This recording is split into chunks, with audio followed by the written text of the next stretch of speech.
Hello everyone and welcome back to another Helm to Tower video. In this one I have another Wayfinder boss hunt guide. This is going to be covering the Reaver King hunt. You could consider this the current final boss of the game, as this will be the last boss you take on currently as you progress through the main quest line in the game. Now obviously there will be more bosses added to the game in the future, but as of right now the Reaver King is the final boss you can take on and is the highest level in terms of recommended power. So more than likely you will be under leveled for this fight, which will definitely make it a little bit more challenging. The Reaver King has 3 phases to the fight and one major mechanic to be aware of when taking on. He will hit hard and has a lot of area of effect attacks, which could be trickier for your melee focused characters. That being said, I think once you know what to look out for, it's a pretty manageable fight, plus I love the epic music that plays during it. Once you're in the hunt, you'll need to run ahead through some bow and dagger enemies. You can take them down or just run by them if you're comfortable doing so, as once you enter the boss arena, they won't bother you anymore. Now your fight begins with the Reaver King. In the first phase, he will start with a massive area of effect attack, which will cover the ground around him and will damage you over time if you're inside it. So steer clear and start cleaning out some of the random trash mobs around the area. Besides that attack, he can also throw his axe around and warp to it and try and swing at you from behind like the anime edgelord he is, but I do think it can be pretty easy to dodge. Just look out for when he appears behind you and you can dodge forward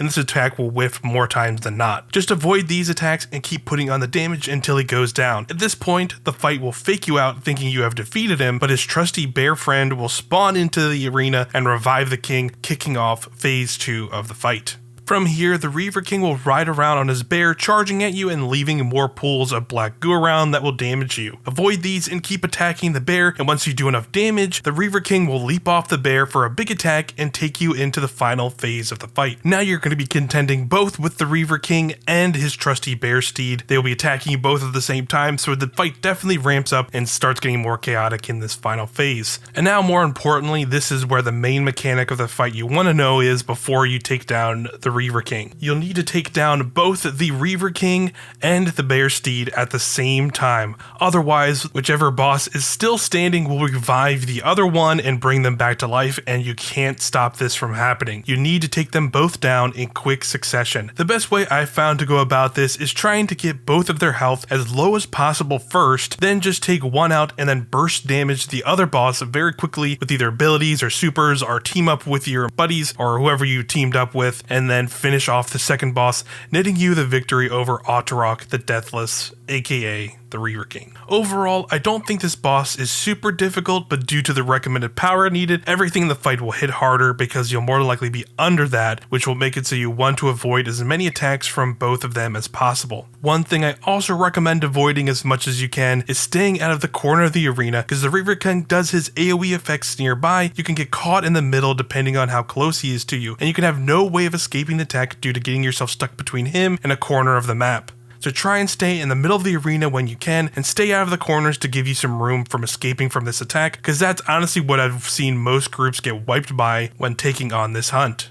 Defeating the Reaver King can net you a bunch of different kinds of crafting materials mainly needed for the Eclipse two-handed axe, and of course Venomous's signature weapon, the Nightshade rifle. The Reaver King is also one of the few bosses in the game that has an artifact you can craft.